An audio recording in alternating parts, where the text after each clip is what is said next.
대단하신 분이죠. 네. 네.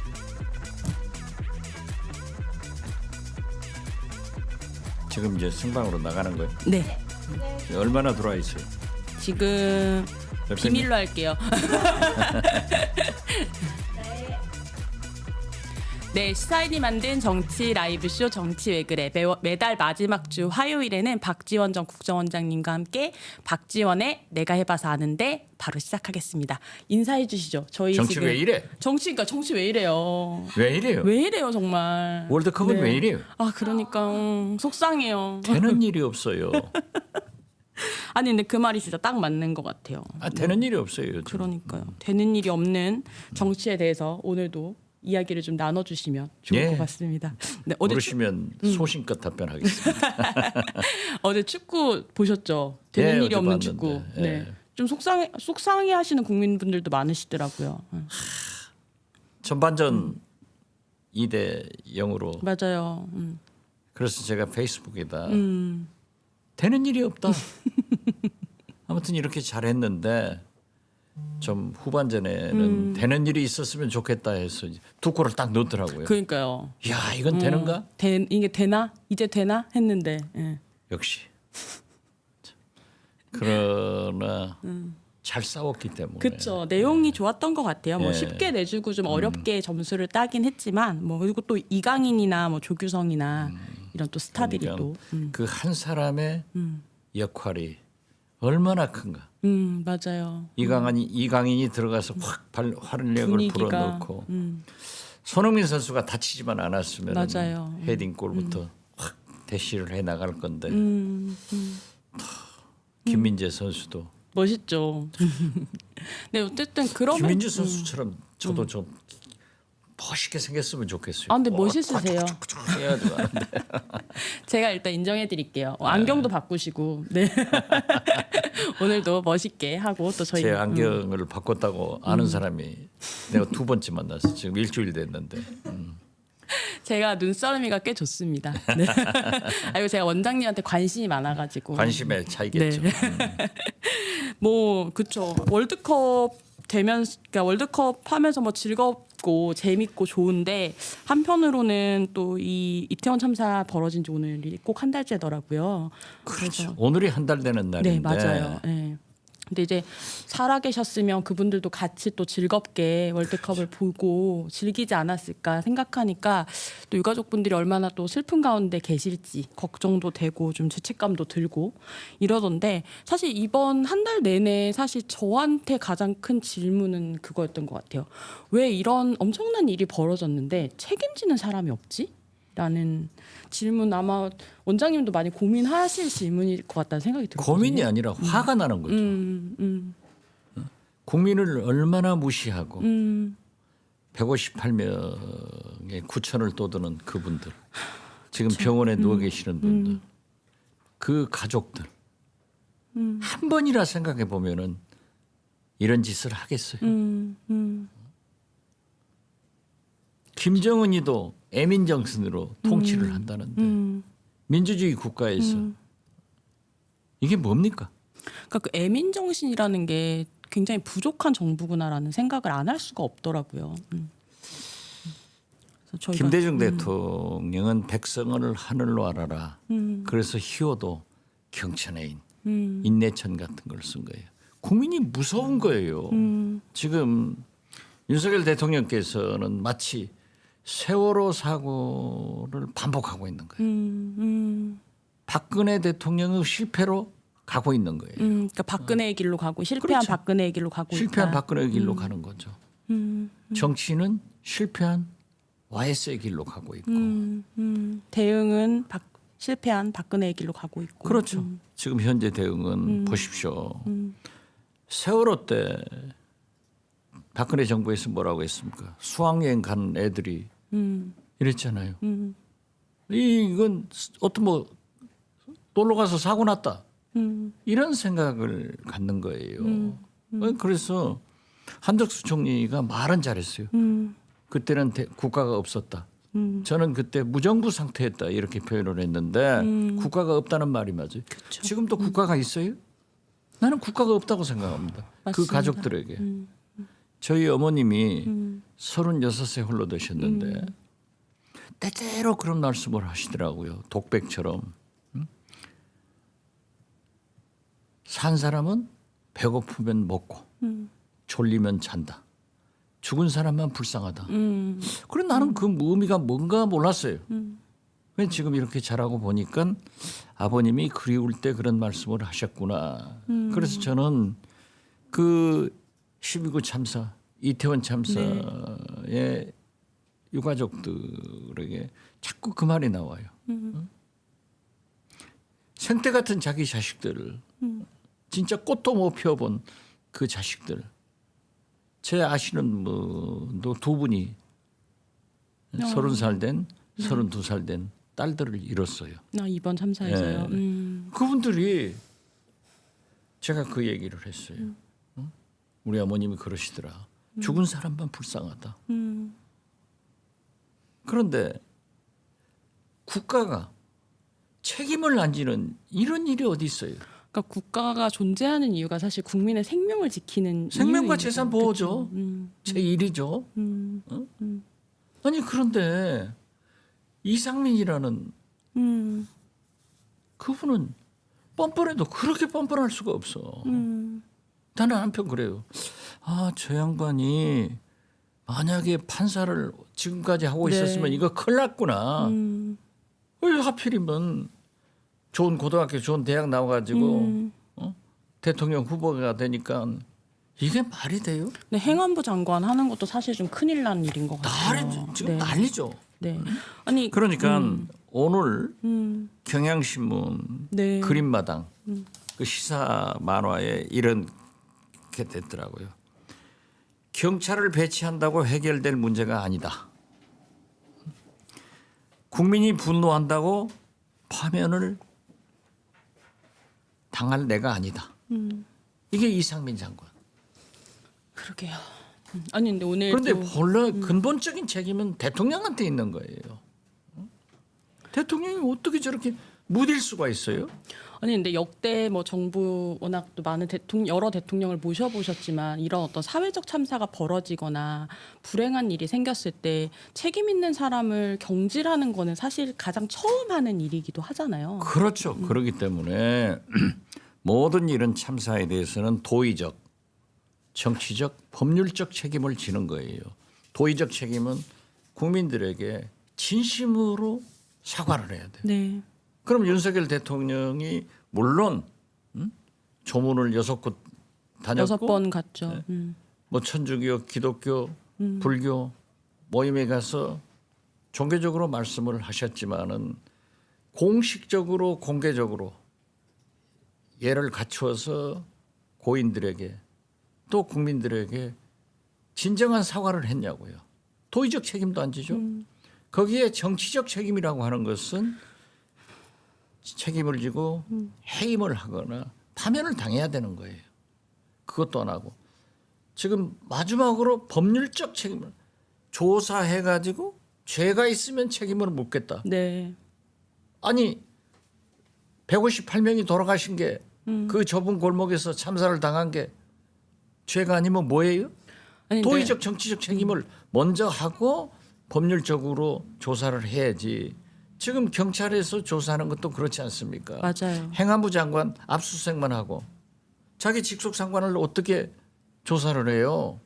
그러니까 용산구청장이나 용산서장이나 아랫사람들만 뭐 잡돌이하고 있죠. 피레미만 치는 거지 뭐. 아니 근데 진짜 현장 가 보니까 기가 막히긴 하더라고요. 그러니까 걸음 그냥 보통 걸음으로 50걸음밖에 안 되는 데서 사람이 158명이 죽었다라고 하는 게 그러니까 가서 보니까 더 이해가 안 됐었어요. 그러니까 윤석열 대통령이 가셔서 여기서 참사 맞아요. 뭐 뇌출혈이냐? 어? 여기서 이렇게 많이 죽었어? 이런 얘기를 부적절한 발언이셨죠. 현장에서. 이게 검사가 현장 검증 나온 그때만 하더라도 저도 이해를 했어요. 이제 검찰에서 대통령 되셨으니까 지금 한 달이 됐는데 그렇죠. 그 마인드가 그대로 지속되고 있어요. 절대요. 이건 그대로 못 넘어갑니다. 아니 그 저희가 뭐 검사를 뽑은 게 아니라 대통령을 뽑은 거잖아요. 그렇죠. 네. 그렇죠. 아니 근데 오늘 이제 이상민 장관 그 해임 관련해 가지고 이제 나온 동아일보 보도를 보니까 뭐 이제 어쨌든 여당에서도 이상민 장관 해임해야 되는 거 아니냐 이런 이야기가 나오니까 민주당 같은 소리 하지 마라. 약간 이렇게 약간 경로했다라는 그런 보도도 누가 있더라고요. 그렇게 경로했죠? 대통령께서. 네. 그러니까 이제 약간 상황 인식이 좀 다른 것 같다라는 생각이 들긴 하더라고요. 그 보도를 보니까. 그럼 지금 12구 참사 이태원 참사에 대해서 민주당만 분노하고 민주당만 슬퍼하나요? 그러면 안 되죠. 그건 아니잖아요. 그렇죠. 모든 국민이 그러하잖아요. 큰일이야, 큰일. 그러니까요. 근데 이제 어쨌든 뭐 국정조사도 약간 파행으로 갈 치닫지 않을까라는 걱정이 좀 되기도 해요. 그러니까 이 이상민 장관 해임을 하자 해임 건의안을 하겠다라고 이제 민주당이 나오니까 그럼 국정조사 못 한다라는 식으로 국민의힘에서는 좀 나오고 있잖아요. 제가 김대중 대통령 때 문화관광부 장관을 했어요. 네. 그런데 제 조카가 한빛은행에서 한 70억 대출을 빙자해가지고 저를 팔아가지고 받았다 해가지고 난리가 났어요. 당시에. 예. 그래서 저도 이제 검찰 조사를 받고 국회에서 국정조사를 했어요. 그 건으로요. 예. 네. 그런데 나는 우리 조카가 아니다. 알아도 절대 안 믿는 거예요. 그런데 동아일보에서 저희 고향 진도에 가서 호적을 찾아봐도 없고 족보를 찾아보니까 31촌 조카라는 거예요. 그래가지고 아니다 하는 것이 판명됐는데 기자가 그때도- 큰일했네요. 예? 기자가 큰일했네요. 그렇죠. 난 동아일보가 은인이죠. 그런데 그때도 이제 저는 김대중 대통령에게 어떻게 현직 장관이 검찰 조사를 받겠습니까? 어떻게 국정조사를 제가 현직 장관이 국민 대표인 국회의원 앞에서 하겠습니까? 그래서 사표를 제출하고 했어요. 진짜 조카가 아니었음에도 일단 도의적 정치적 책임을 아니, 지신 거의 거잖아요. 검찰에서 조사를 해야 되고 또 이 국정조사는 하니까 네. 그래가지고 끝나서 명명백백하게 아무 관계가 없다고 하니까 다시 제가 정책기획수석으로 수사가 들어갔는데요. 다 끝나고 나서. 그렇죠. 네. 이상민 장관이 지금 국정조사를 한다고 하는데 현직 장관으로 어떻게 거기 와서 그건 말도 안 돼요. 뭐 거기다 그래서 지금 해임하고 증인으로 나와서 사실을 해야지. 이게 말도 안 되는 거고 또 국정조사를 가지고 저는 처음에 그랬어요. 또 제 페이스북에다도 네. 그렇게 올렸어요. 윤석열 대통령이 집권 6개월 만에 이제 진심으로 민심을 아시는구나. 그래서 국민의힘 주호영 대표가 그쵸. 국정조사를 합의할 수 있도록 윤핵관들이 그렇게 적극적으로 반대를 해도 했구나. 이 잘했다. 네. 이제 윤석열 대통령이 민심을 중시하는 그런 대통령이 됐으면 좋겠다 했는데 지금 나가는 거 보면 그것도 아니었던 거죠. 싹이 노래요. 그러니까 뭔가 주호영 원내대표한테 힘을 실어주는 것처럼 보였지만 사실은 아니었다라는 건 네. 거죠. 지금 그러니까 공관에서도 맞아요. 주호영 네. 원내대표하고 포옹을 했다. 그래서 나는 야 잘됐다 했더니 역시 또 이틀 전에. 예. 윤핵관이 먼저야. 그렇죠. 이틀 전에 윤핵관 윤석열 대통령 사전에는 윤핵관이 먼저다. 문재인 대통령은 국민이 먼저다. 이런 차이가 있는 거죠. 아니 근데 어쨌든 유가족들이 또 가장 그 요구 사항 중에 하나가 이상민 장관의 해임이기도 했잖아요. 아니 그것은 너무나 또 당연한. 삼척동자도 해야잖아요. 그분이 또 멀쩡한 경찰국 신설해서 자기가 경찰자 지휘한다. 소방도 자기 아니에요. 이번에 보세요. 강원도 네. 소방 네. 헬기에서 5명 사고 났잖아요. 거기에 3명 탄다고 해놓고 5명 태웠어요. 네. 안 태울 사람을 태워가지고 사고 난 거예요. 맞아요. 또 대통령도 나토 정상회의에 갈 때 안 태울 사람을 저정부에 태워가지고 문제가 발성이 됐었죠. 또 이번에 아세안 G20에 가시면서는 태울 사람을 또 안 태워가지고 문제가 돼요. 맞습니다. 그걸 이 소방 헬기 사고만 하더라도 행안부 장관의 책임이에요. 네. 이런 것이 아무런 뭐 없던 일로 쓱 넘어갈 것, 참 민심이 절대 허락하지 않습니다. 그러니까 절대 그냥 넘어갈 수 있는 일은 아닌데 못 넘어가요. 넘어가려고 뭔가 하는 것처럼 보이기는 하잖아요, 사실. 그러니까 뭐 그것이 민주당 민주당이 또 어떻게 하느냐도 어떻게 보면 여기에 실력이 또 달린 거기도 하다라는 생각도 들거든요. 민주당이 좀 이걸 좀 강하게 드라이브를 걸어야 되는데 강하게 드라이브 걸고 있잖아요. 근데 또 분위기가 또 오늘 나온 거 보니까 좀 심상치는 않더라고요. 그 이제 원내에서는 뭐 해임 건의안을 하긴 하겠지만 뭐 예산안도 걸려 있고 하다 보니까 여러 가지 좀 고려할 사항들이 좀 많은 것 같기는 해요. 이제 탄핵에 대해서는 조금 주춤하는 것 같아요. 왜냐하면은 탄핵을 하면은 헌법재판소에서 기간이 있잖아요. 그렇기 때문에 하지만은 해임 건의안은 대통령이 안 하시기 때문에 국회에서 표결해서 보내면 되는 거죠. 그러면 윤석열 대통령이 진심을 아는 거예요.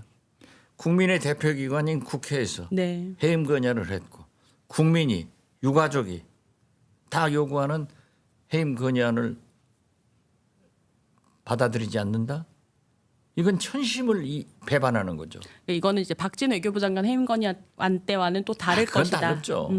근데 뭐 그 와중에 사실 이제 뭐 잠깐 대통령 순방 말씀하셨습니다만 기자실 그 문제가 있었던 대외협력비서관은 사직을 했잖아요. 그러니까 이런 글쎄요. 예. 뭔가 심기 경호에 대한 부분은 굉장히 빠르게 일처리가 되는데 정작 정치적인 책임 말씀하셨던 어떤 도의적 책임을 져야 될 분에 대한 어떤 해임 이런 파면 이런 것들은 굉장히 좀 늦어지고 있는 게 문제다라는 생각을 안 할 수가 계속 없는 것 같아요. 예. 이렇게 국민을 얕보면 안 돼요. 아니 중국 시진핑도 마음대로 못 하잖아요. 이제 21세기입니다. 대한민국입니다. 10대 경제 대국입니다. 그건 못해요. 민심을 저버리면은 절대 성공하지 못합니다. 근데 어떻게 보면 지금 윤석열 대통령 지지율이 30%대를 한 번도 넘은 적이 없고 20%대와 30%대를 왔다 갔다 하는데 뭐 지지자들만 보고 좀 정치를 하시는 거 아닌가라는 생각이 들기도 하거든요. 태극기 부대만 가는 거예요. 그래서 저는 35% 여기를 왔다 갔다 할 거다. 정상적인 대통령이 되려면 45% 이상을 받아야 돼요. 그러면 힘이 없는 거예요. 그런데 그건 국내 여론조사는 후에요.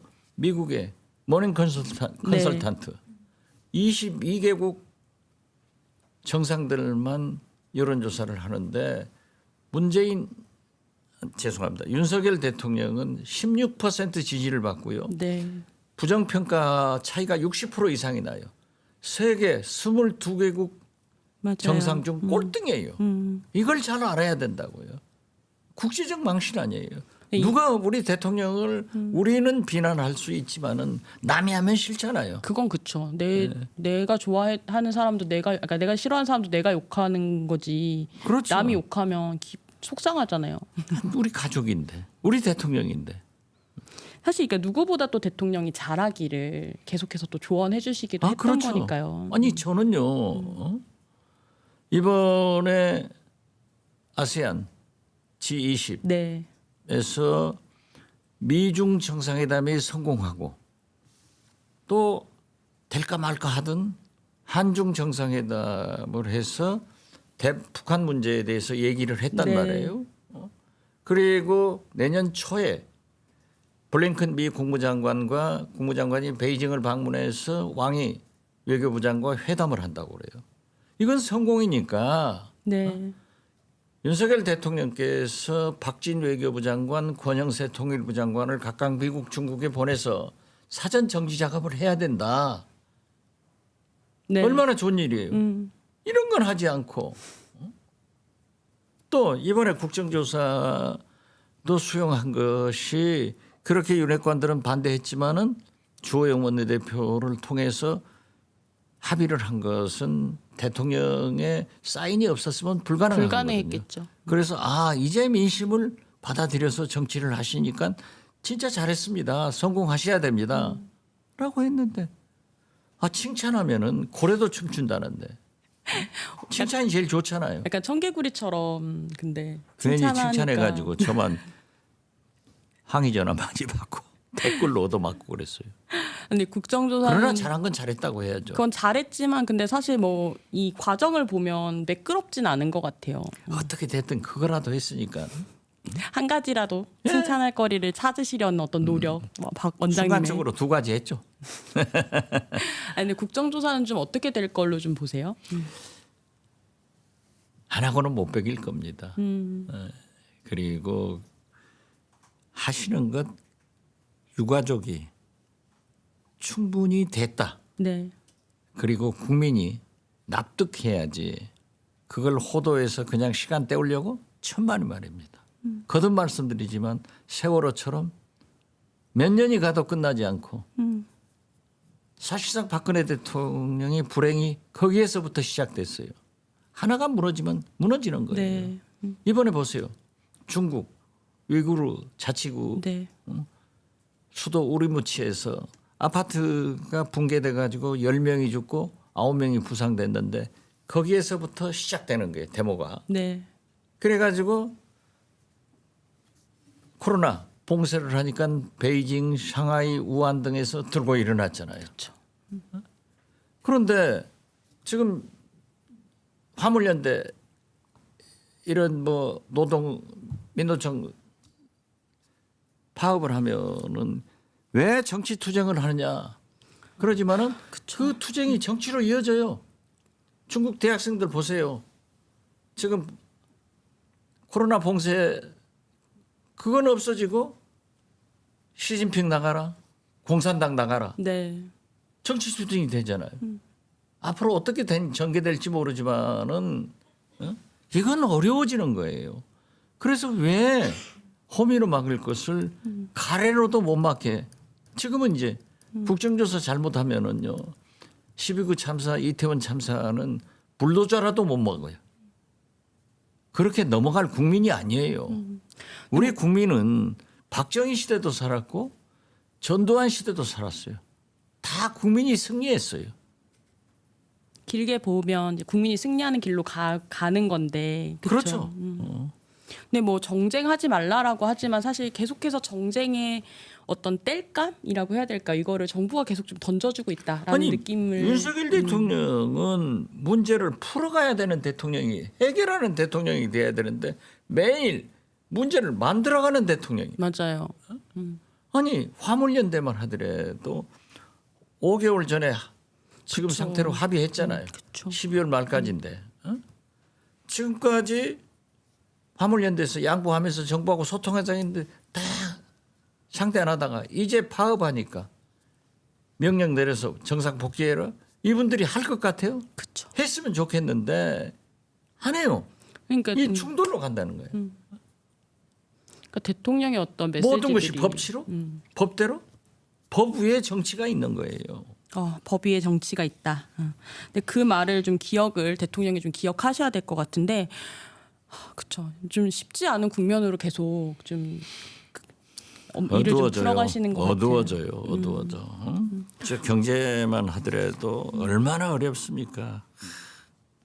어두운 길로 이제 가고 있는 와중에 또 당내 정치도 시작하셨잖아요. 제가 이제 약간 궁금하더라고요. 이제 윤석열 대통령이 아까 뭐 잠깐 관저에 이제 불러서 만찬하고 했던 얘기 하셨는데, 약간 역대 대통령들도 이런 식으로 이른바 관저 정치를 하는지 좀 궁금하기도 했어요. 다 하죠. 관저에서 대통령은 하루 세 끼에 가져가고 하시는 경우가 김대중 대통령의 경우 거의 없었습니다. 그러니까 대통령의 식사도 다 정치의 자리이기 그렇죠, 때문에. 정치죠. 그렇기 때문에 이제 대통령은 외부 인사를 접촉하기가 힘들잖아요. 뭐 이렇게 모이는 것도 있지만은 허심탄회하게 얘기를 듣기가 힘드는데, 저는 이제 김대중 대통령이 아침 식사가, 점심 식사가, 저녁 식사가 어떻게 된다는 거 알잖아요. 네. 딱 비잖아요.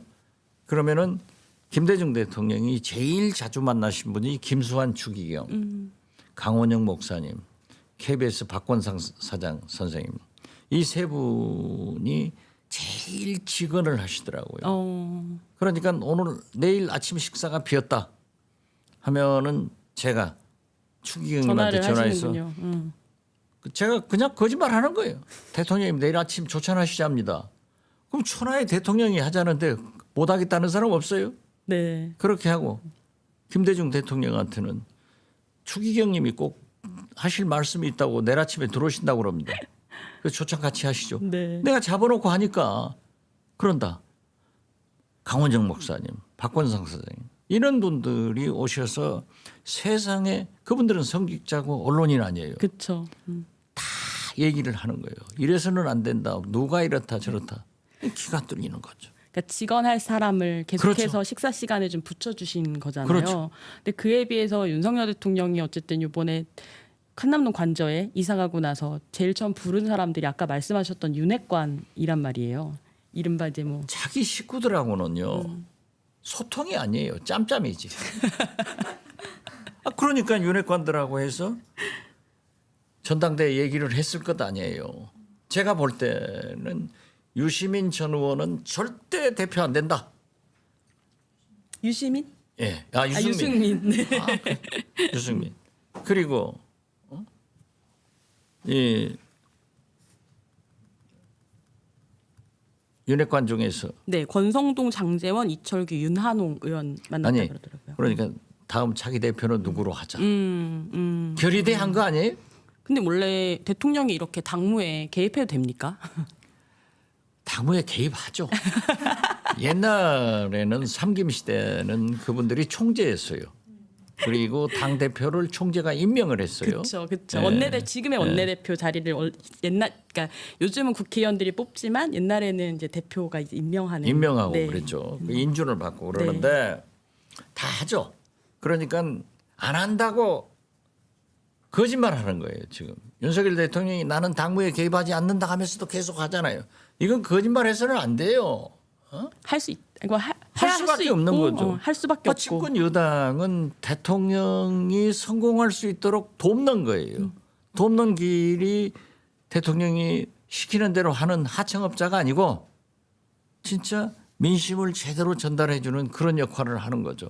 국회의원들이 왜 민심을 잘 아냐 하면은 지역구 활동을 하기 그쵸, 때문에 그쵸. 거기에서 듣잖아요. 듣는 민심을 전달해 줘야 되는 거예요. 그런데 지금 보세요. 윤핵관들하고 또 윤석열 대통령이 당무에 개입하지 않는다고 하면서 이 사람 저 사람 전화하고 누구 만나고 하면은 그전에는 절대 이런 말이 안 나와요. 그런데 이 사람들은 또 다 까발려 버려요. 그건 왜 그러냐? 내가 대통령하고 이렇게 세다. 또 그러면서도 가깝다. 정치적 술수도 있을 거예요. 당은 우리 윤핵관들이 할 테니까 유승민 당신은 안 된다. 이런 메시지를 전달하고 있는 것 아닌가. 네. 아니 근데 뭐 오늘이었나요? 김행 비대위원이 그 이제 뭐 약간 당무 개입을 하고 싶었다면 뭐 배우자까지 동반하도록 했겠냐? 이거는 그냥 집들이다. 뭐 약간 이런 식으로 얘기했던데 사실 이제 말씀하신 대로 식사가 다 정치의 자리면 이걸 집들이라는 걸로 이렇게 정리해버리면 안 되는 것 아닌가요? 제가 뭐 김행 비대위원 얘기까지 하면은 또 그렇고. 그러니까 이렇게 사실은 식사 자리가 중요한 자리인데 대통령의 그렇죠. 식사라고 하는 것은 일부러 또 직언할 수 있는 사람을 이렇게 끼워 넣을 정도로. 근데 이제 뭐 어쨌든 확대 해석하지 말라 그랬지만 계속 약간 확대 해석을 하는 방향으로 당 이제 의원들을 좀 만나고 있는 것 같아요. 만남 자체가 정치고 당에 미치는 영향력, 국민이 받아들이는 것 큽니다. 그런데 하지 말라? 또 국민의힘 지도부하고 만나면서는 다 공개해놓고 네. 사진도 내용도 공개 안 한다. 이게 뭐예요? 그런데 공개 안 한다고 해놓고 나와서 말이죠. 뭐 벽은 무서고 맥주하고 땅콩하고 그러니까요. 미주알 고주알 다 나오잖아요. 네. 뭐 9시 반에 일어나려고 그랬더니 대통령이 서운해하셔서 10시 10분에 일어났다. 뭐 이런 얘기까지 이게 나오더라고요. 왜 하는지 아세요? 친하다는 거를. 자기 과시. 그리고 그 전에 이런 것 하면은 비서실장한테 혼나죠. 제가 비서실장 할 때는 벼락을 내놓죠. 어떻게 아니 대통령의 모든 일거수일투족은 또 영부인의 일거수일투족은 공개할 것도 있고 비공개할 것도 있어요. 그래서 저는 용산 대통령실 출입구에 가림막을 네. 설치한다. 다 반대하더라고요. 언론에서도 다. 그래 나는 그건 잘했다.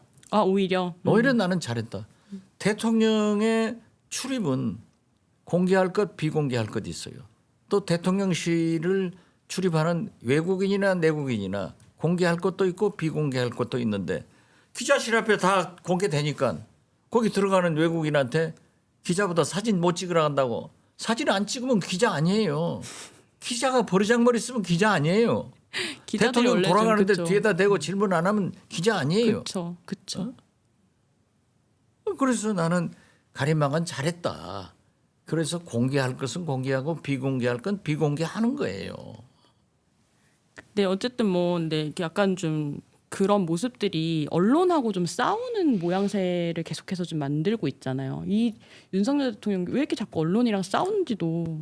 며칠 전에요. 네. 미얀마 신군부 네. 독재자들 두 기자가 좋지 않은 질문을 했다고 해서 그 두 언론사 편집국장을 해고시켰더라고요. 네. 그거하고 미운 기자 저녁에 안 태우고 도어스태핑 안 한다는 것하고 비교해서 이 전 세계 언론이 우리나라 언론 자유에 대해서 어떻게 평가하고 있어요? 우려하고 있을 것 같아요. 굉장히 지금 네. 보도가 되고 있잖아요. 네. 아니 근데 그런데 미얀마 군부 독재자하고 우리 대통령하고 비교돼서 나온다 하면은 또 이게 얼마나 속상하죠. 슬픈 일이에요. 네, 속상한 일이죠. 근데 그 도어 스태핑에 대해서는 뭐 평가가 굉장히 여러 가지인데 어쨌든 한 지금 일주일째 멈추고 있기는 합니다만 여태 6개월 동안 하셨던 거를 약간 총 점수를 주신다면 뭐 10점 만점에 몇 점 정도? 아무튼 지금 안 하시는 것은 오기예요. 오기다. 대통령을 오기로 하면 안 돼. 기분으로 하면 안 돼. 용산 시대를 연 제일 목표가 기자들과 소통하는 도어 스태핑 아니었어요. 맞아요. 그래서 저는 처음부터 그랬어요. 도어 스태핑은 준비를 해서 하셔야 된다. 대통령의 언어, 대통령의 말씀은 정제되고 준비돼야 된다. 만약 실수하면 큰일 난다. 처음에 실수 많이 했잖아요. 그렇죠. 뭐 6개월 동안 사실 많이 하셨죠. 계속. 그런데 요즘 좀 많이 좋아졌어요. 왜 좋아졌는가 했더니 새벽 5시에 신문 읽으신. 새벽 5시에 일어나서 신문 보셔서 준비한다고 그래요. 아니 신문 보시는 대통령이 지금 민심을 그렇게 모를까요? 난 신문 보는지 그것도 잘 내가 보러 갈 수도 없고. 그러게요. 아니 근데 뭐 어쨌든 뭐 이제 여당은 만났습니다. 이 여당 지도부도 만나고 뭐 윤핵관이든 어쨌든 만나셨는데 계속 얘기하셨던 게 이재명 대표와도 만나야 된다라는 조언 계속 해주셨었잖아요. 그래서 제가 관저에서 두 번째 포옹의 대상은 이재명 대표하고 하십시오. 네. 이재명 대표의 사법 리스크가 있다. 또 인간 자체가 싫다라고 그런 말씀도 하셨다는데 대통령실에서 사실 아니다고 부인했잖아요. 네. 또 대통령께서 늘 말씀이 헌법 수호. 그렇죠. 굉장히 말씀하신단 말이에요. 헌법에도 무죄 추정 원칙이 있습니다. 그리고 이재명 대표가 지금 특수부 검사 58명이 이재명 대표 온 가족을 탈탈탈 털고 있다고 보도가 나왔더라고요. 네. 제가 58명인지 5명인지 어떻게 알겠어요. 그런데 58명인데 그게 본인은 부인하고 있잖아요.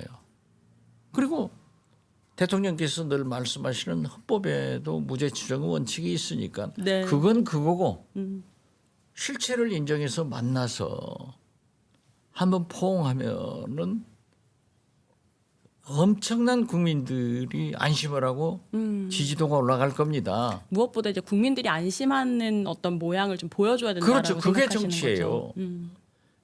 대통령의 정치는 국민을 안심시키는 거예요.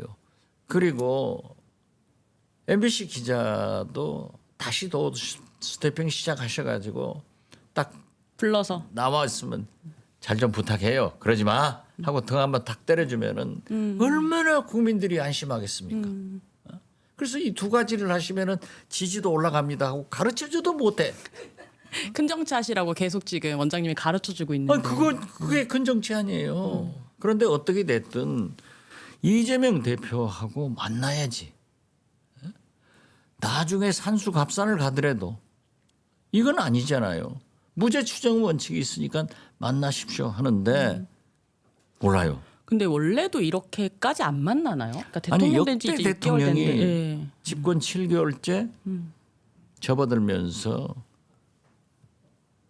야당을 한 번도 접촉하지 않는 것은 처음이에요.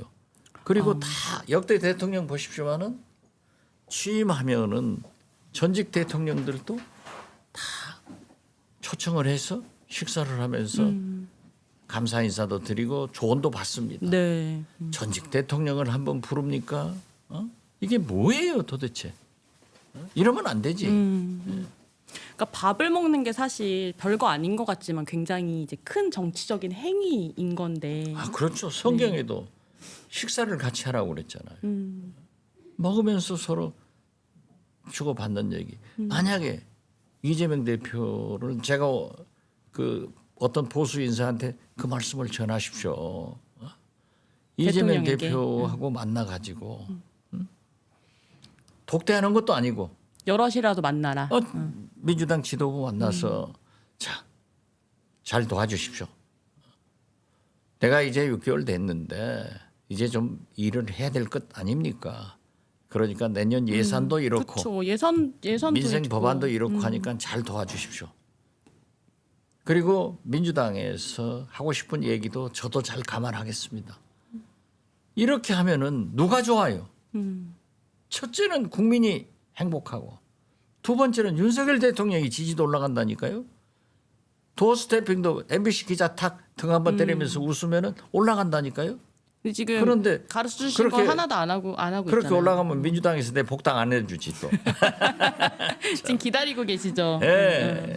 아니 근데 이제 민주당에서도 어쨌든 계속해서 약간 뭐 늘 강조하시던 게 어쨌든 대표를 약간 좀 지켜줘야 된다라고 이제 당연히 말씀하셨는데 지켜야죠. 예. 좀 다른 이야기들이 지금 계속 나오고 다른 얘기 있는 것 나오는 같아요. 것은 그렇게 해서는 안 돼요. 저는 공개적으로도 얘기하는데 오늘 또 내가 서른 의원하고 전화했어요. 그리고 내일 모레 제야 네. 대선배들하고 식사 같이 하자. 지금은 뭉칠 때예요. 싸울 때예요. 지금 보십시오. 어떻게 됐든 이재명 대표는 대통령 후보로 1,610만 표를 받았습니다. 윤석열 대통령한테 0.73% 부족해서 떨어진 거예요. 김대중, 노무현, 문재인 대통령보다도 더 받은 분이에요. 그리고 당 대표 경선에서 77%의 지지를 받고 됐다고요. 네. 원내 의석이 3분의 2에 가까운 거대 야당의 당 대표예요. 여기가 사법적 리스크로 문제가 있는데 당신이 아니다. 그리고 김용 부원장, 정진상 실장도 아니라는 것 아니에요. 이거 어쨌든 지금 그런데 상태에서는 지금 현재 검찰에서는 58명의 특수부 검사들이 이재명 가족을 탈탈탈 털고 있고, 자 보십시오. 농내 네. 인정하지 않고 있잖아요. 네. 김태년 의원 자기는 일면식도 없고 보좌관도 일면식이 없다는 거예요. 그게 몇 번 나왔다가 또 없어지는데 또 나와요. 노영민 실장 제가 물어봤어요. 그랬더니 국토부에서 CJ에 한 30여 년 전에 국유주의 물류창고를 썼다는 거예요. 그래서 지었다는 거예요. 그래서 정부에서 고문 한 사람을 늘 추천을 했대요. 네. 추천 의뢰가 오니까 국토부에서 청와대 보고를 할 거 아니에요. 그럼 보고하니까 왔으니까 하라고. 그렇게 했는데 뭐가 문제예요? 그럼 자기들은 안 하나요 지금? 그렇죠. 아니 근데 이게 뭐 검찰 수사 또 원장님이 또 약간 많이 받아보셨잖아요. 아 저는 15년 받아보고 15년 재판했어요. 그러니까요. 누구 무슨 재미로 사냐해서 검찰 조사받는 재미다. 재판받는 재미다. 지금도 그러잖아요. 네. 우리 서울실장 구속영장 청구했는데 저도 부른다고. 부를지 안 부를지는 모르지만은 부르면 가야죠.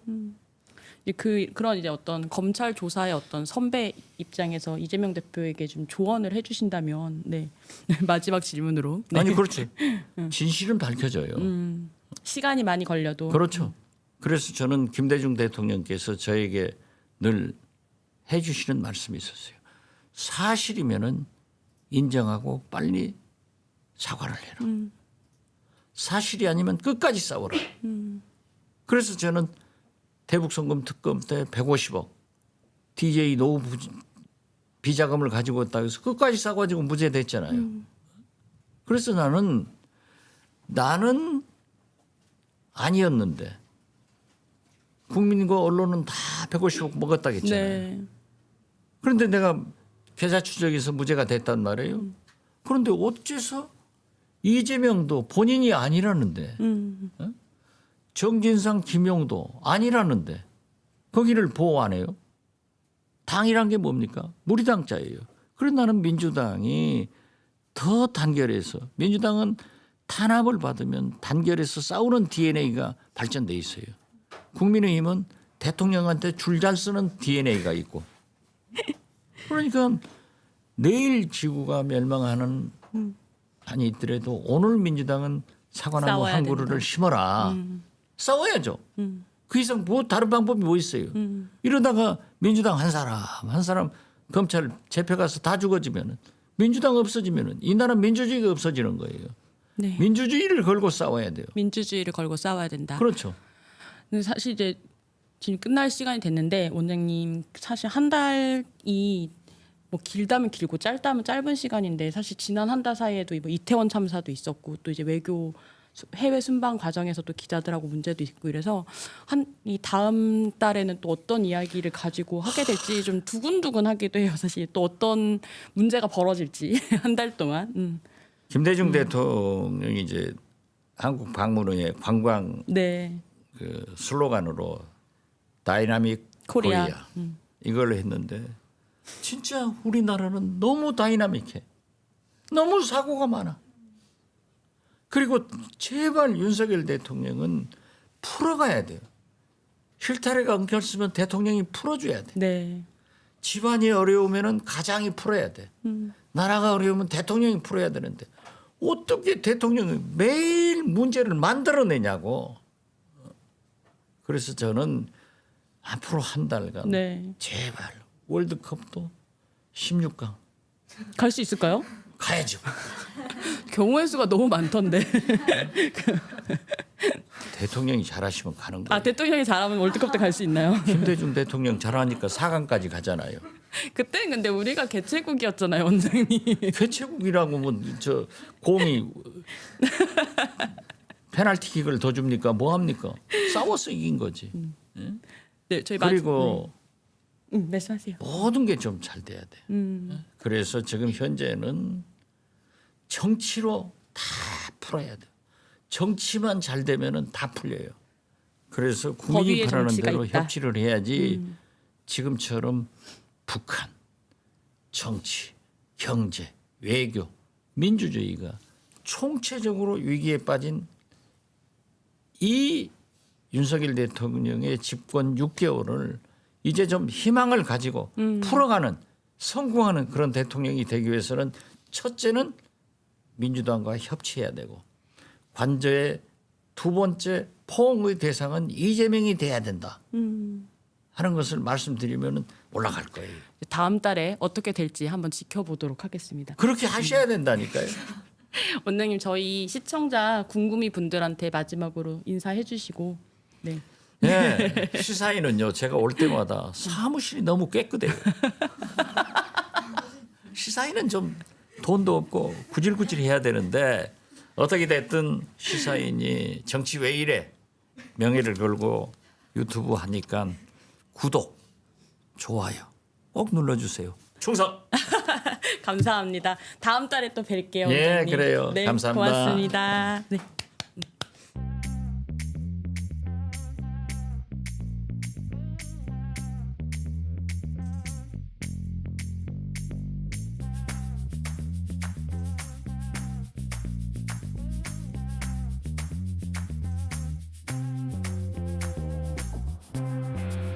나가자고. 예, 너무 나가지 말고 잠깐만 기다려 주세요. 네. 시작해도 되나요? 네.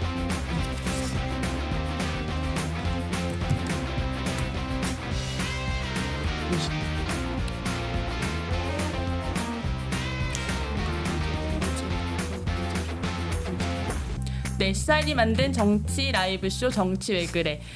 오늘은 두 번째 코너 정치 과몰입 시작하겠습니다. 앞에 조금 어수선했는데 네, 좀 그래도 지켜봐 주셔서 감사드리고요. 오늘도 백지원 전 국민의힘 선대본부 상근 부대변인 그리고 박성민 전 청와대 비서관 나와 계십니다.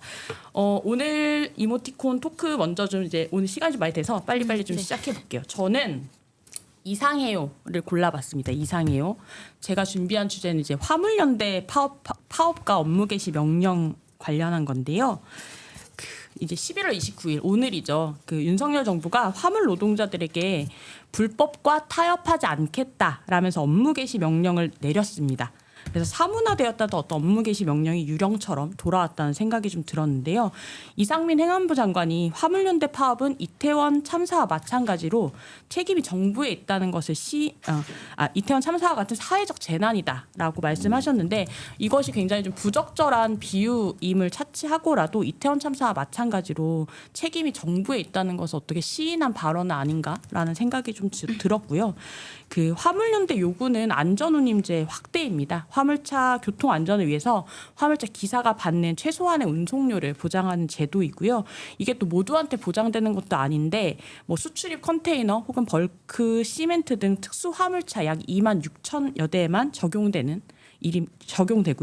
이게 전체의 6%를 조금 넘는 수준이라고 해요. 이거마저도 또 일몰제라고 해서 한시적으로 도입돼 있어서 화물연대에서 이제 일몰제를 폐지하고 이 적용 대수도 확대하라고 요구하는 파업을 하고 있습니다.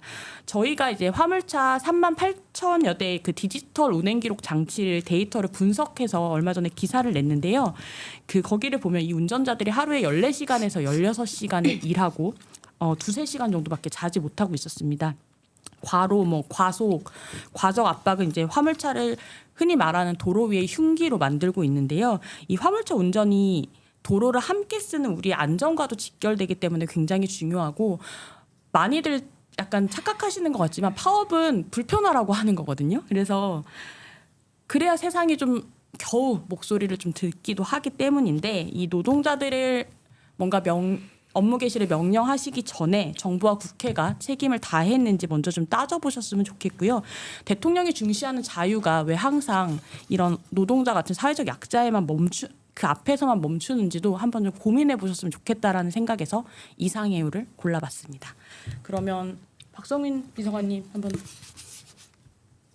같은 걸 골라오셨네요. 네, 저도 이상해요를 골라왔는데요. 저는 오늘 할 얘기는 그 시민 언론이라고 하는 더 탐사와 관련된 얘기를 좀 하려고 합니다.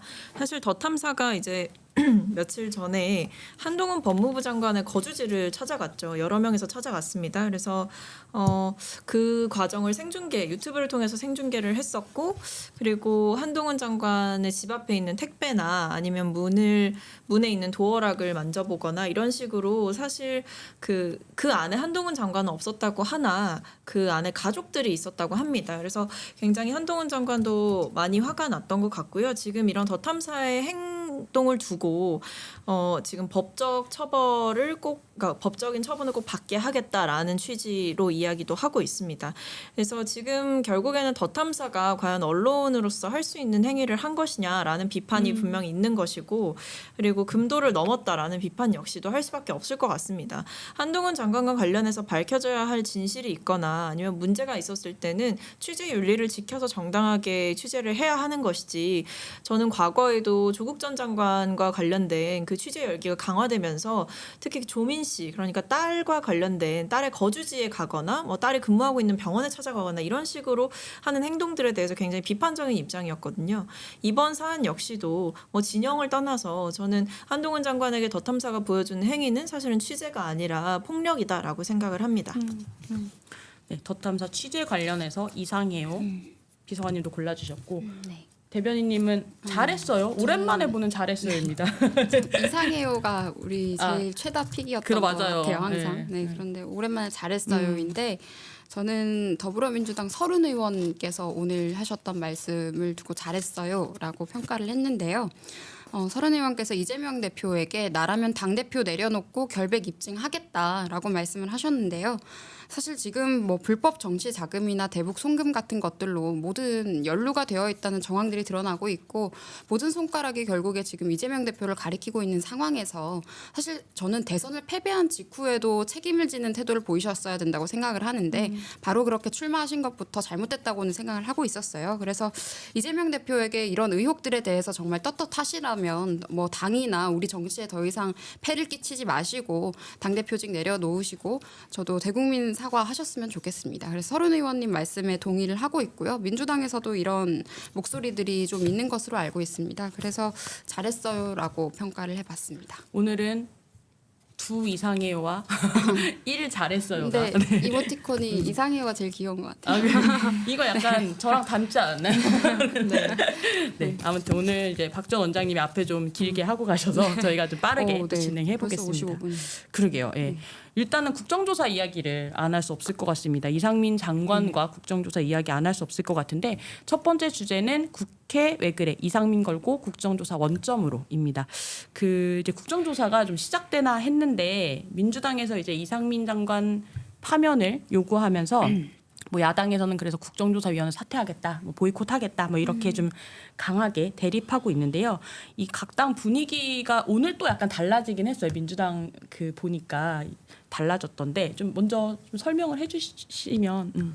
네, 일단 뭐 국정조사는 당연히 이제 민주당에서 그동안 계속 하려고 해왔던 거고, 중요한 거는 이제 이상민 장관의 파면을 강력하게 요구하고 있는 상황에서 대치하고 있는 건데요. 국민의힘이랑 지금 사실 그 국민의힘 쪽에서는 국정조사를 하고 나서 이제 장관의 거취에 대해서 이야기를 해야지 왜 이것을 국정조사 시작하기도 전에 그쵸. 파면 요구를 하냐라는 논리인데, 사실 저는 이것이야말로 물타기라고 생각을 합니다. 이상민 장관에 대한 파면 요구는 애초에 이태원 참사가 있었을 때부터 책임을 물어야 된다라는 얘기가 있었습니다. 당연한 거죠, 사실은. 뭐 앞에서 박지원 전 원장과도 말씀을 나누셨지만 우리가 행정안전부라고 하는 부처가 국민의 안전과 생명을 지켜야 되는 부처인 것이 것인데 그 역할을 제대로 하지 못했다라는 그 도의적 책임, 정치적 책임은 당연히 이 장관이 질 수밖에 없는 것입니다. 근데 참사 한 달이 지났는데도 사실은 저는 윤석열 대통령이 좀 빠르게 경질을 해줬으면 하는 바람이었으나 결국에는 아직은 이상민 장관을 지키고 있는 모습이기 때문에 민주당 차원에서도 한 달의 시간을 줬다. 라는 점에서 더는 이것을 미룰 수가 없고 국정조사를 받아야지만 이상민 장관의 잘못이 드러나는 것은 아닙니다. 이상민 장관의 잘못은 이미 있는 것이고 그것과 별개로 국정조사에서는 사건의 진상을 파헤치는 것입니다. 그래서 이 두 가지를 한데 묶어서 국민의힘이 이야기를 하는 것은 윤석열 대통령의 눈치를 보는 것이다라고 볼 수밖에 없을 것 같아요. 결국에 국정조사를 하기로 한 것은 이 사건의 진상을 파악하고 그리고 경찰의 수사나 검찰의 수사로 물을 수 없는 책임의 범위를 제대로 물어야 된다라는 생각에서 하는 것이지 이것을 통해서 이상민 장관이 죄가 있냐 없냐를 밝혀내는 것과는 다른 것이라고 생각합니다. 뭐 이상민 장관 해임과 국정조사는 별개의 건이다라고 네, 그렇죠. 정리를 해주셨고. 이상민 장관 해임과 국정조사가 별개의 건이라고 하셨는데 그 국정감사에서 장관 파면만 좀 밀어붙이는 모양이다 보니까 아마 국민의힘 의원분들이 좀 반발을 하신 것 같은데요. 사실 국정감사를 하자고 했을 때 진상규명이 목적이라고 했지만 결국에는 지금 덮어놓고 장관 파면을 계속 주장하는 입장이다 보니까 좀 납득하기 어려운 지점도 좀 있는 것 같습니다. 국민들께서도 의아하게 생각하시는 여론이 어느 정도 있는 것 같고요. 사실 사실관계 파악이 우선이 되어야 하는데 저는 항상 어떤 문제가 되었을 때 누군가를 이렇게 경질시키거나 누군가의 옷을 벗기는 게 늘 우리 정치에 우리 행정에 도움이 되었던 일인가. 단순히 이번 정부뿐만이 아니라 역대 정부에서 저는 과거의 그런 모습들을 봤을 때도 좀 이게 맞나 하는 생각을 했었거든요. 근데 지금 저는 핵심 당사자는 이임재 용산경찰서장과 용산구청장에게 가장 큰 책임이 있다고 생각합니다. 또한 행안부 장관 역시 특수본 조사와 검찰 조사 수사 과정을 통해서 사실관계를 명명백백히 밝히는 게 우선이고요. 책임이 있으면 그때 책임을 지는 것이 맞다고 생각을 하는데 사실 국정조사가 강제 수사권이 없다는 수단이라는 것이 좀 문제점이 있는 것 같습니다. 그래서 참 이런 지점에 있어서 좀 첨예하게 대립구도가 있는 것 같기는 한데요. 저는 당장 지금 경질을 시키기에도 조금 문제가 있지 않나라는 생각이 드는 것이 이 전체적인 사태를 수사 과정들까지 마무리를 하는 것 또한 책임이라고 생각을 합니다. 그리고 본인도 저는 그런 책임을 다 진 후에 경질보다는 잦은 사퇴 쪽이 맞지 않나라는 생각을 하고 있습니다. 뭐 마무리도 책임이다 이런 이야기 해주셨는데 오늘 이제 조금 전에 나온 보도였는데 동아일보 보도 보니까 그 이제 이상민 장관 해임에 대한 의견을 이제 대통령한테 이야기를 했더니 민주당 같은 소리를 하냐면서 대통령이 뭐 약간 좀 분노하셨다라는 그런 보도도 있더라고요. 그런 거 보면 대통령이 좀 어쨌든 이상민 장관의 해임에 대해서는 굉장히 좀 부정적으로 생각하고 있다라고 하는 시그널들이 계속해서 좀 나오고 있는데 해임 건의안이 박진 장관 때처럼 받아들여지지 않을 수도 있잖아요. 그랬을 때 이제 뭐 그래서 탄핵 이야기도 나오는데 어떻게 좀 전망하고 계세요? 그러니까 지금 당 안에서 오늘 분위기가 바뀐 이유는 사실 의원총회를 거치면서 바뀐 겁니다. 원래는 어제 언론 보도나 당에서 결정된 입장에 따르면 당에서는 해임 건의안을 내일 발의한다라는 것이 이제 입장이었는데 사실 오늘 기자분들의 취재나 의원총회 끝나고 나서의 바뀐 입장을 보면 해임 건의안을 내일 발의할 수도 있고 안 할 수도 있다. 그쵸. 또는 탄핵 소추를 할 수도 있다. 아니면 이 두 가지 다 보류할 수도 있다. 이 세 가지 입장이 지금 혼재하는 거거든요. 근데 그 이유는 결국에 각각마다 이제 리스크가 있는 거예요. 어느 정도는. 첫 번째로 해임 건의안을 했을 때 결국 1차적으로는 윤석열 대통령이 또 거절하지 않겠냐. 지금의 기류로 봤을 때는. 어쨌든 이상민 장관의 해임이 더 늦지 않게 이루어져야 된다라는 공감대가 없다라는 것이 너무 지금 보여지고 있기 때문에 결국에는 해임 건의안보다는 탄핵 소추를 통해서 장관의 직무를 정지시켜야 되는 것이고 장관의 직무를 정지시키게 된다면 국정조사가 이제 본격적으로 시작됐을 때 행안부의 관계자들이나 이런 사람들이 좀 더 편하게 증언을 할 수 있지 않겠냐. 오히려 라는 것인 거고요. 근데 다만 거기에는 또 헌법재판소가 최종적으로 판단을 해야 되는 문제라서 사실 이 컨트롤 안에 있는 범위가 아니죠. 그리고 두 번째로는 그 탄핵 소추를 했을 때는 결국에 국정조사에서 좀 더 밝혀져야 되는 부분이 아무래도 도의적 책임이나 정치적인 책임보다는 이것이 법적으로 문제가 있었냐 없었냐라는 법적 책임을 따지게 되는 문제로 좀 축소될 가능성이 있습니다. 그래서 제가 봤을 때는 그 두 가지 리스크 때문에 탄핵 소추를 하자는 얘기도 있지만 여기에 동의하는 여론은 그렇게 크지 않아 보인다라는 점이고요. 그다음에 만약에 둘 다 하지 않는다라는 이야기 정치를 주장하시는 분이 일각에서 있다라고 한다면 그 여론은 아무래도 전국이 지나치게 경색되고 있는 것 아니냐. 왜냐하면 어쨌든 해임 건의안을 했을 때 지금 사실 국민의힘 쪽에서는 국정조사 참여하지 않겠다라고 좀 강경하게 네. 나오는 입장이 있잖아요. 근데 저는 뭐 그렇게 될 거라고 생각하진 않습니다. 왜냐하면 여론이 있고 유가족들이 요구하신 게 있기 때문에 국민의힘 쪽에서도 아마 부담스러울 것이다.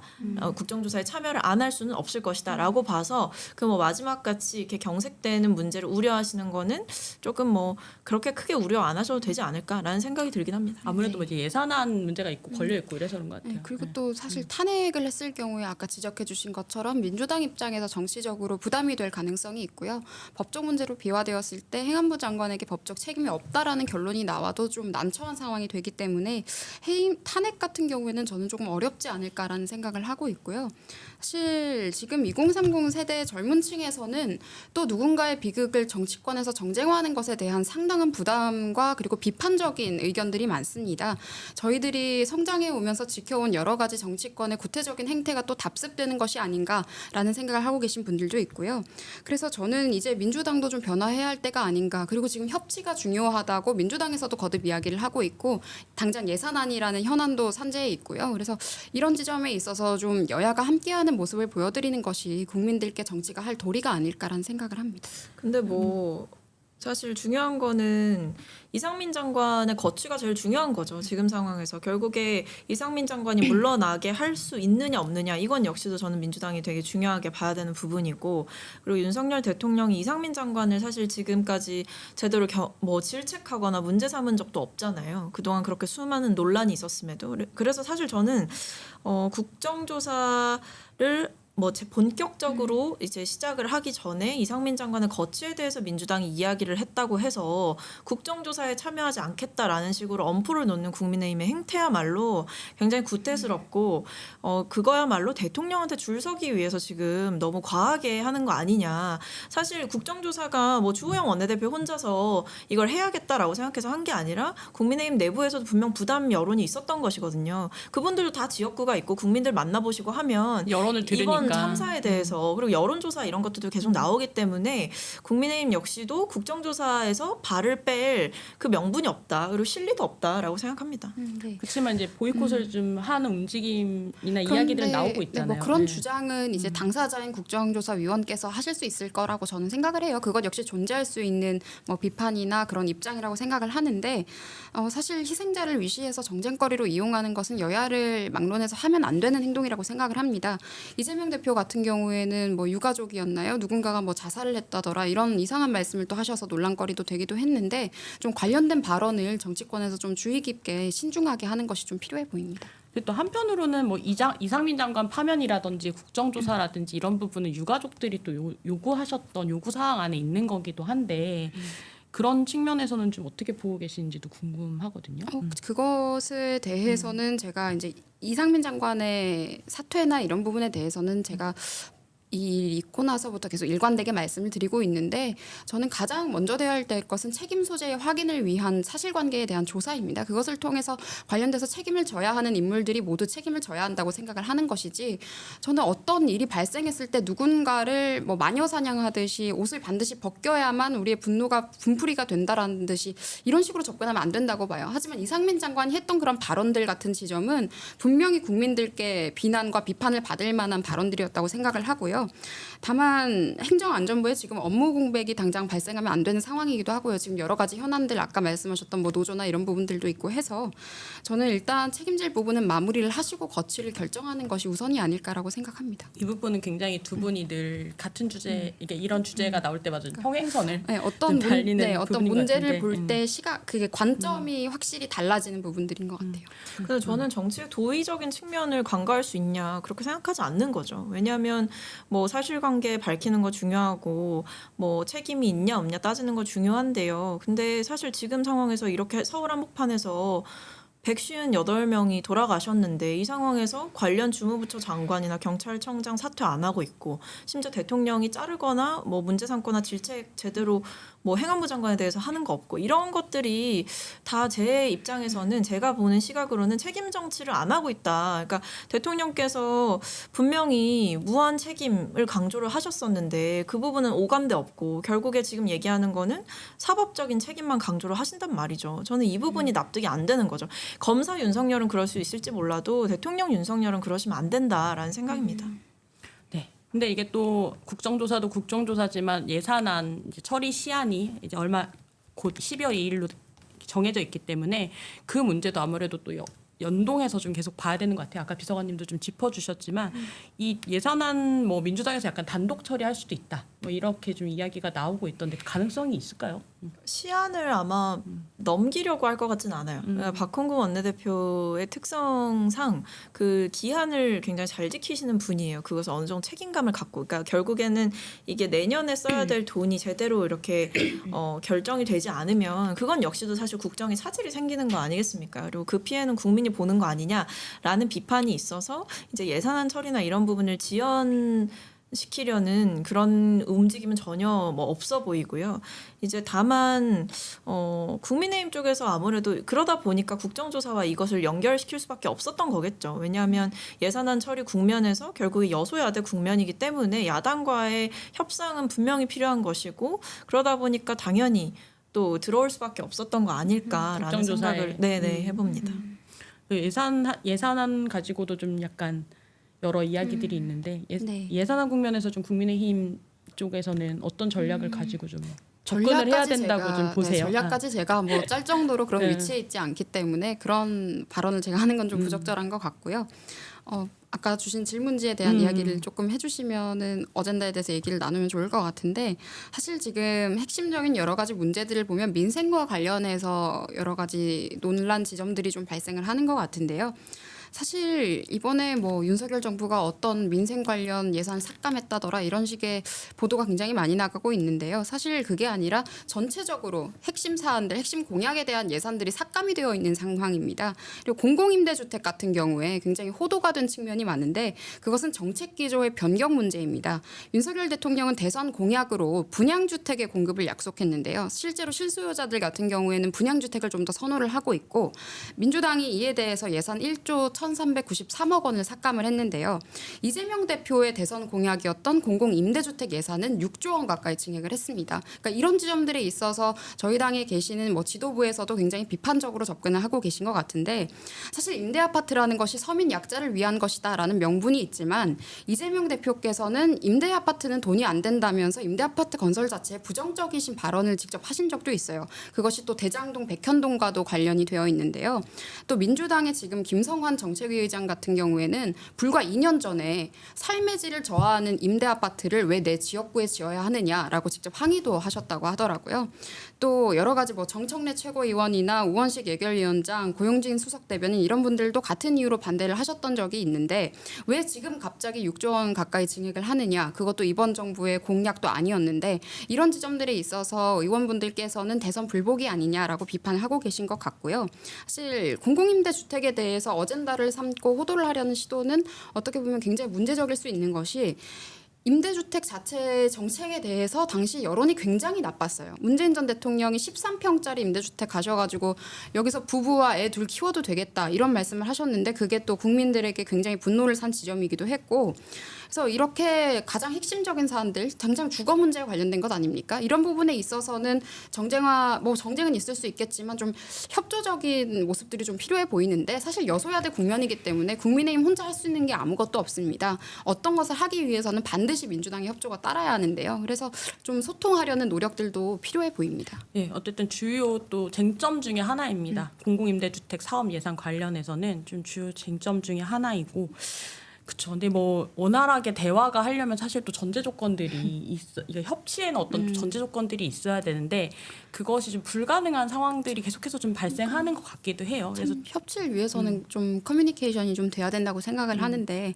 사실 지금 대구 신공항 같은 경우에도 TK 신공항 특별법 같은 경우에도 지금 정부 여당의 조율은 끝났다고 하더라고요. 그래서 대통령실이나 각 부처에서도 원안대로 통과하기로 지자체와 합의를 한 상황인데 또 결국에는 결정권이 민주당에게 있습니다. 그래서 민주당의 그런 협조가 없이는 또 통과할 수가 없는 사안이기도 하고 그런데 또 민주당의 입장에서는 비슷한 것이 광주의 군공항 이전 문제가 있다고 합니다. 그래서 이런 부분은 결국에는 국민을 위한 것이고 지역민들을 위한 것이기 때문에 뭐 양당에서 대치하면서 싸울 이유가 없다고 생각을 하거든요. 그래서 서로 도우면서 좀 협의해 나가는 과정들이 이런 정책적인 사안을 통해서 좀 국민들께 보여드려야 하지 않을까 그런 생각이 듭니다. 실제로 좀 예산안이 이번에 좀 기한 안에 처리될지 여부도 좀 지켜봐야 될 부분일 것 같고요.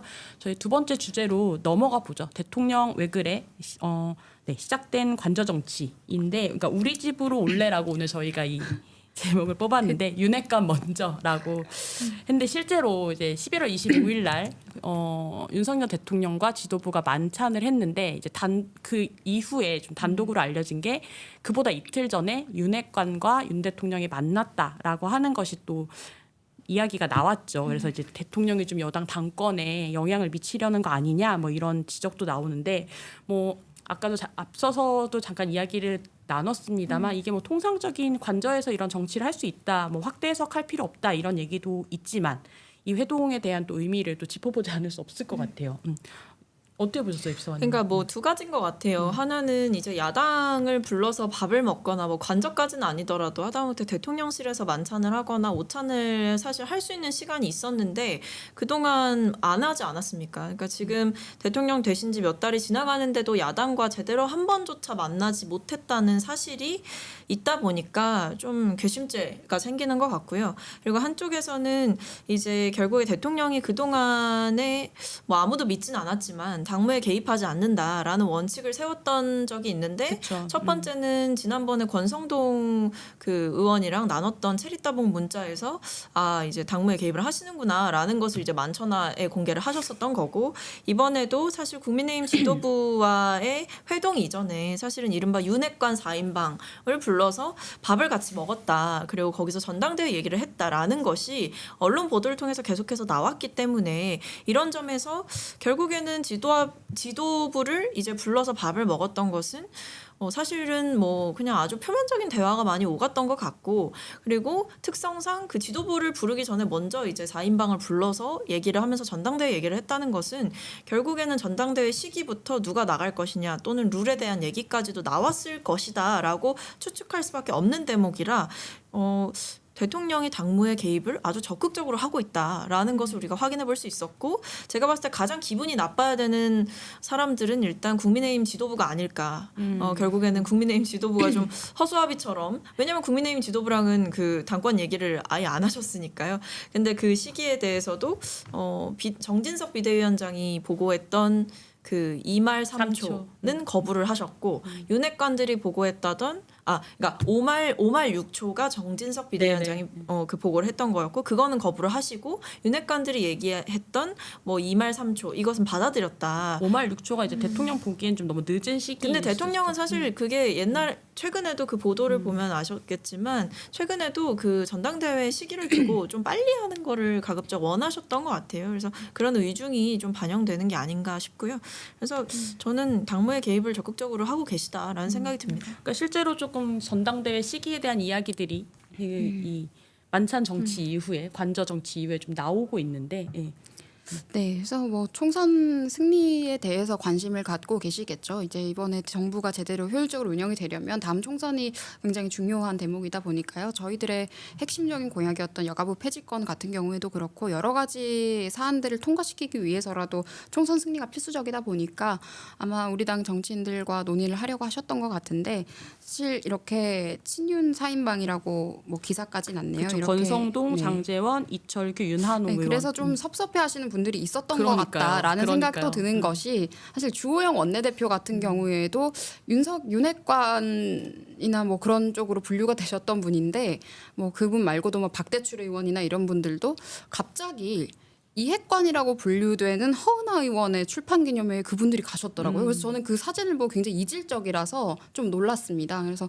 그런 식으로 뭔가 좀 서운한 감정이 좀 쌓이신 건 아닌가라는 생각이 출판이라는 게 약간 서운함을 좀 드러내는 네, 좀 그런 게 아닌가라는 생각이 들기도 했는데 사실 그쵸 지도부 입장에서는 좀 서운하거나 기분이 좋지 않을 수도 있었겠다라는 생각은 드는데 그런 부분에서 또, 섬세하지 못했던 건 네, 맞는 것 같아요. 그건 맞는 것 같아요. 그런데 또 뭐 한편으로는 다음 총선을 이겨야 하기 때문에 본인이 뭐 믿고 생각하시는 그런 측근분들과 이야기를 나누신 것 정도로 봐야 되지 않을까 싶기도 하고 너무 큰 의미 부여를 하게 되면은 또 뭐랄까요 있지도 않은 이야기들을 상상하게 되니까 또 기백 비대위원은 또 너무 작게 의미를 부여하셔서 집들이다 뭐 약간 이렇게 그냥 집들이 한 거다 뭐 이렇게 말씀을 또 근데, 하셨더라고요. 그렇게 말씀하시는 게 좀 부적절했던 것 같습니다. 집들이라고 하기에는 좀 그렇죠. 그쵸, 그러면 왜 어쨌든. 집들이에 다른 사람 초대 안 했냐 하면 또 서운해지기 때문에 그런 부분은 좀 조심히 다뤄야 될 것 같습니다. 근데 이게 뭐 어쨌든 대통령이 관저에 들어가서 처음으로 이제 또 지도부들을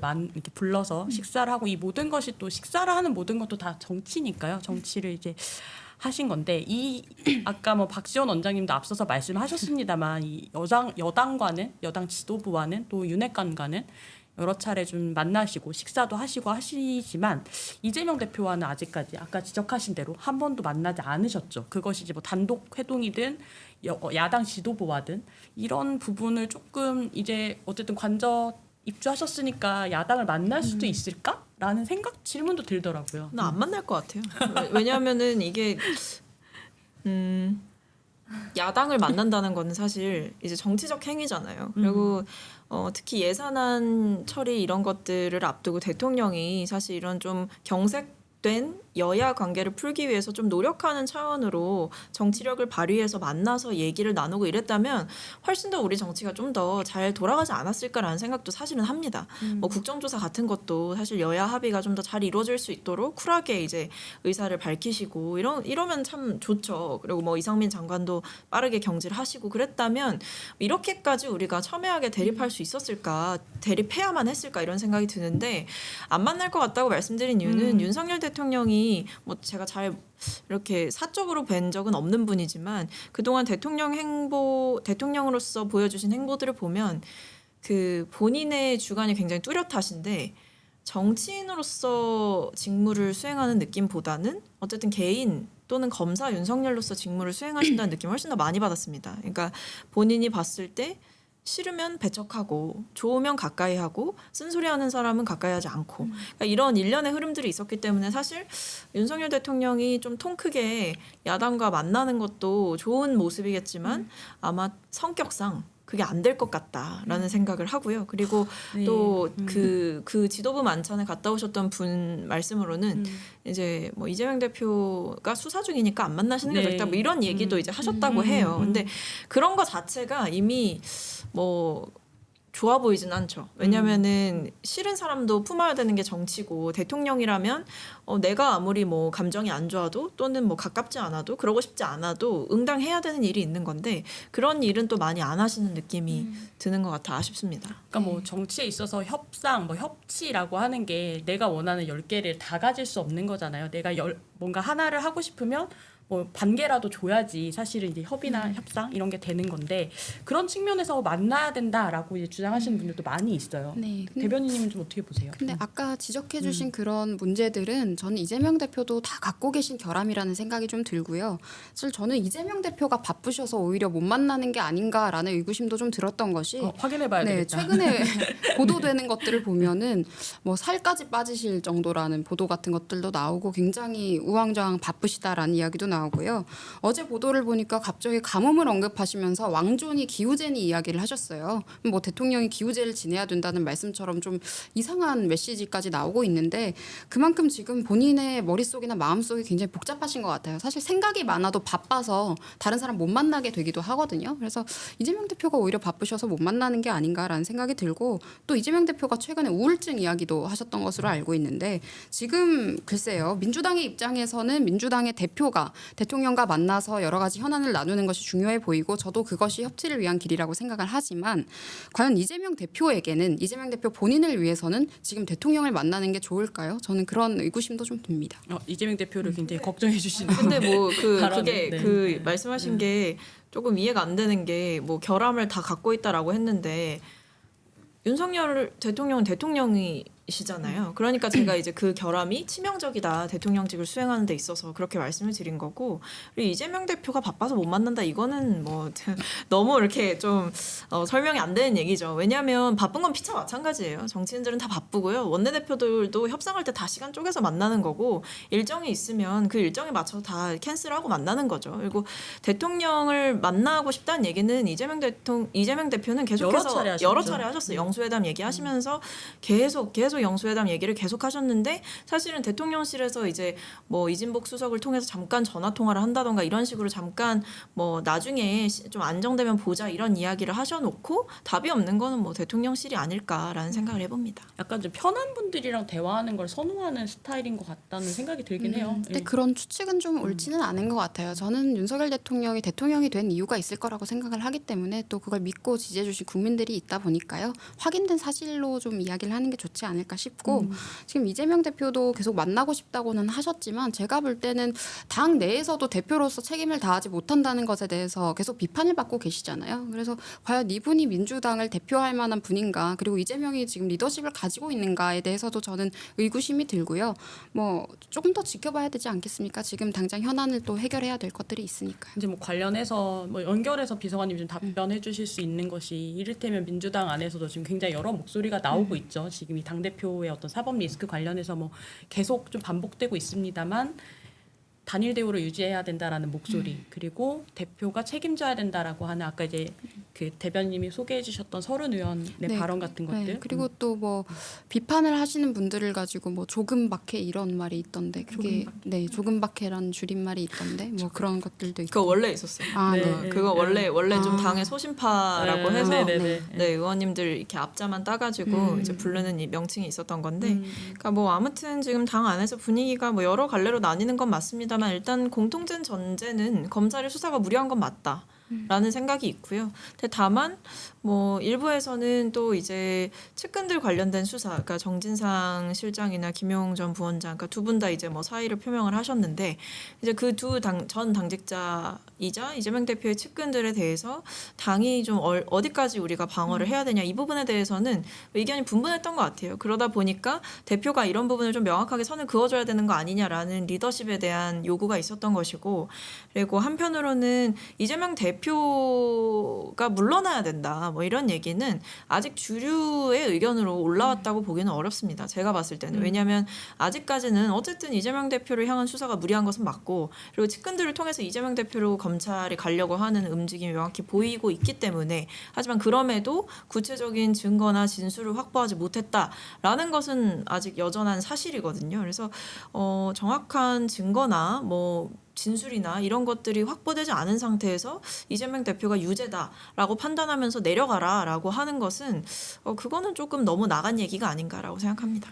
이제 뭐 이재명 대표도 약간 입장을 내놓긴 해서 저희가 지난주에 약간 침묵하는 이재명 대표 이랬는데 바로 약간 입장을 내놓으셔가지고 수사를 해야지 뭐 쇼를 해서 되겠느냐 하면서 이례적으로 좀 강하게 좀 이야기를 하시기도 했는데 그렇죠. 어쨌든 네 한편으로는 이재명 대표가 어떤 국회의원으로서 당 대표도 당 대표지만 국회의원으로서 뭐 어떤 법안을 통과시킨다던가 이런 건 너무 없지 않냐, 국회의원으로서 역할을 못하는 거 아니냐, 뭐 이런 좀 비판 같은 것도 있더라고요. 네, 그거는 받을 수밖에 없는 것 같아요. 애초에 국회의원에 출마하신 것도 그 원래 송영길 전 대표 지역구 아닙니까? 거기에 갑자기 가신 것도 의아했고 가시면서 또 지금 소속된 위원회와 관련된 주식 가지고 또 논란이 되기도 했었고요. 그때도 뭐라고 하셨습니까? 주식 다 팔았으니까 상관없다 뭐 이런 식으로 말씀을 하시고 쇼라고 하셨는데 저는 쇼는 본인이 하고 계신 것 같습니다. 이재명 대표가 가장 자주 쓰시는 화법이 본인이 들어야 할 말씀을 상대에게 좀 뒤집어 씌우는 화법을 좀 구사를 하시는 편인데 이번에도 저는 좀 그렇게 들렸고요. 특검 같은 경우에도 예전에 하자고 할 땐 싫다고 하다가 지금 말씀하시는 것은 글쎄요 좀 초조함의 발로를 할까요? 시간 끌기를 하려는 게 아닌가라는 비판들도 지금 나오고 있는 상황이거든요. 그것도 민주당에 대해서 국민들이 지난 총선 때 굉장히 지지를 또 해주시지 않았습니까? 그런데 지금의 민주당의 모습, 특히 이재명이 이끄는 민주당의 모습은 그런 국민들의 지지에서 좀 벗어난 모습인 것 같습니다. 그래서 좀 안타까운 마음이 들고요. 특히 유시민 교수 작가신가요? 전 이사장이시죠. 근데 이분께서는 민주당 당원도 아니신데 당내에 있는 여러 가지 목소리들에 대해서 본인의 영향력을 이용해서 굉장히 강하게 비판을 또 하셨더라고요. 그래서 이런 지점들도 좀 우리가 좀 이제는 좀 청산해야 할 예스러운 모습이 아닌가라는 생각도 듭니다. 네. 이틀 전에 유시민 작가가 민들레 더 탐사가 운영한 민들레에 아까 조금밖에 말씀해 네. 주셨는데 조응천, 금태섭, 박지연, 김혜영 이분들 박용진. 박용진 네. 말하는 거고 이분들 왜 그럴까 뭐 이런 칼럼을 또 쓰시기도 하셨다고 하는데 뭐 마지막으로 저희가 이제 마지막 질문 이야기하고 이제 안녕해야 될 것 같은데 네. 이건 사실 양당 다 마찬가지라는 생각이 들더라고요. 뭐 우리가 윤석열 대통령 지지율이 30%대에 고착돼 있다. 그리고 뭐 지지자만 보고 정치를 한다라고 하지만 어떻게 보면 민주당도 그런 비판에서 좀 자유롭지 못하고 대통령도 6개월째 사실은 그 30%대에서 좀 반등을 못 하고 있는데 이 부분 좀 풀어 나가려는 노력이 좀 안 보인다라고 해야 되나라는 생각이 이제 뭔가 국민의 한 사람으로서 들기도 하는데. 대통령의 지지율을 관련한 부분에서 좀 아까 이제 우리가 말했던 연장선에서 좀 이렇게 좀 네. 해석해 주시면 좋을 것 사실 같아요. 윤석열 대통령 정말 초기의 지지율은 거의 50% 가까이 됐었거든요. 그런데 이제 당내에 여러 가지 논란거리들이 생기면서 20%대로까지도 추락을 했다가 최근에 이제 36%를 넘는 기록도 나왔는데요. 저는 이것이 앞으로 우리가 추진하는 정책 어젠다로 승부를 봐야 될 사안이라고 생각합니다. 이번에 여론조사 결과에서 올랐던 지지층들을 보면은 사실 우리가 기존에 보수 정당에서 보는 주류층이 아니었어요. 중도층에 대한 지지도가 굉장히 올라갔거든요. 그래서 지금 뭐 불법 노조 문제들 같은 것도 그렇고 여러 가지 지금 정책 현안들 같은 것으로 정부의 이제 정체성 같은 것들을 좀 보여준다면 그리고 윤석열 대통령이 그런 어젠다를 끌고 나가고 실현시키는 그런 리더십을 좀 보여준다면 지지율은 오를 수 있을 것이라고 생각을 하는데 다만 또 리스크가 될 것은 아까 말씀했던 그런 뭐 친윤계 의원들과의 관계라든지 이런 것들은 좀 조심스럽게 다가가야 할 측면이 있고요. 어느 정도 당과의 거리를 두는 모습을 보여주는 것이 저는 옳다고 생각합니다. 네, 그렇죠. 중도층을 누가 잡을 것인가가 결국은 이제 이 싸움의 어떤 정치는 사실 중도층을 어떻게 잡느냐가 또 핵심이잖아요. 네. 민주당은 좀 근데 어떻게 어떻게 보게 해야 돼요? 되냐 물어보시는 거죠. 네, 민주당도 뭐, 사실 이제 되게 네. 고착돼 있잖아요. 그 지지율이. 그쵸. 크게 오르지 저희가 어쨌든 제가 봤을 때는 당이 점점 좀 좁아지고 있다라는 생각이 들어요. 민주당이 가지고 있었던 장점은 어쨌든 대중과 호흡하는 정당이었다라는 장점이 있었고 정말 우리 당이 좀 크고 힘이 있는 만큼 할 수 있는 일, 하고 싶은 일 굉장히 많은 정당이었고 그 중도층에서도 민주당에 마음을 보내주시는 분들이 많았다라고 생각을 하는데 언제부턴가 좀 진영 논리가 많이 작동을 하게 되면서 그리고 선악의 프레임으로 우리 당 안에서도 나뉘는 것을 보면서 마치 주류와 다른 목소리를 내거나 아니면 특정인에 대해서 또는 특정 사안에 대해서 개인의 소신을 얘기했을 때 과도하게 공격받는 그런 당의 분위기가 형성이 되면서 사실은 좀 단일 대우가 형성되는 만큼 다양한 목소리가 사라졌던 문제점이 있는 것 같습니다. 근데 물론 어떤 사안에 대해서는 다 힘을 합쳐서 한 대로 나아가야 되는 것이 정당이라고는 하나 저는 그렇다고 해서 이렇게 수많은 정치인들이 모여있는 집단에서 모두가 비슷한 얘기를 하는 것이 좋은 정당이라고 생각하지는 않거든요. 제가 당에 들어왔던 이유도 우리 당이 다양한 목소리를 품을 만큼의 큰 그릇이 있었기 때문에 당내 민주주의가 제대로 실현되고 있다라는 판단에서 들어왔었습니다. 그래서 전 여전히 우리 당이 그럴 수 수 있는 당이라고 생각을 하고 뭐 지금은 사실 어느 정도 원보이스를 중요시 여기는 그런 기조가 있습니다만은 그래도 이 문제를 반드시 해결해야만 우리 당내 민주주의를 제대로 형성하고 다양한 목소리를 품을 수 있는 당이 되어야만 중도층의 목소리 또는 우리 당을 지지하지 않는 사람들의 그런 마음까지도 가져올 수 있는 정당이 될 거라고 생각합니다. 네, 오늘도 굉장히 바쁘게 저희가 앞서 이제 박 전 원장님이 조금 길어지면서 저희가 좀 바쁘게 두 가지 주제를 좀 살펴봤는데요. 내일부터는 또 한파특보로 굉장히 날이 추워진다고 하더라고요. 아무래도 건강 좀 유의하셔야 될 것 같고 옷도 따뜻하게 입고 이제 저도 이제 집에 가서 내복을 좀 찾아보려고 하는데 네 이렇게 제가 해서 조금 네, 마지막으로 조금, 덧붙이고 싶은 네네. 말씀이 박성민 비서관께서 하신 말씀에 굉장히 공감이 되어서요.